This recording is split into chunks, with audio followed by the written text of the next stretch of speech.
Hello everyone! Pasensya na kayo guys. Medyo makalat ang aking kwarto. Dahil nga nagliligpit ako sa aking mga bagahe dahil naisip ko nang magbakasyon. At pumayag naman ang aking amo na magbakasyon ako. Kaya ayan, nagligpit-ligpit na si Ake. Ayan guys, nililigpit ko lang naman ang aking mga dadalhin na pauwi ng probinsya. Kasi medyo malayo-layo, kaya kailangan natin i-impake ng mabuti para magkasya. Yung mga damit na pangbigay, iyan na guys. Atin na yung i-impake. Kasi medyo madami-dami na rin. Ito pa guys, medyo madami. Ayan na. Ayan na. Naka-impake na yung iba. Ayan. Pero mayroon pa yan guys, isang karton din.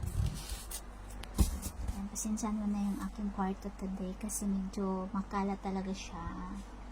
Dahil siyempre nagliligpit. Excited na nga akong umuwi sa probinsya para siyempre makapiling ko naman ang aking mga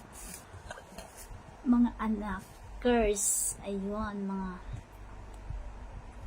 dahil sa sobrang tagal-tagal na rin, dahil 6 years na ako dito, buti nga pinayagan ako magbakasyon, pero 2 weeks lang. Kaya yung 2 weeks na yan, mag-enjoy na lang muna doon. Ayan guys, kahit 2 weeks lang yan, pero malaking bagay na rin yan sa akin para makapiling ko yung aking mga mahal sa buhay. Mas lalo ng aking mama, matanda na, kailangan ko rin makita ang aking mama. Dahil mag-70 na rin siya, kaya medyo matanda-tanda na. Sumasakit-sakit na rin yung tuhod niya. Ayun guys, medyo nakakapagod pala magligpit. Madami-dami pang ligpitin. Yan, kalahating karton pa lang yan. Medyo mataas-taas din tong karton na to. Ayan. Yan. Marami. Ito kasi guys, mga damit ng aking mga anak. Ayan. Binigay ng aking boss. Kaya, aking amo. Ang mahal-mahal pa naman ng ng per kilo sa Pitex.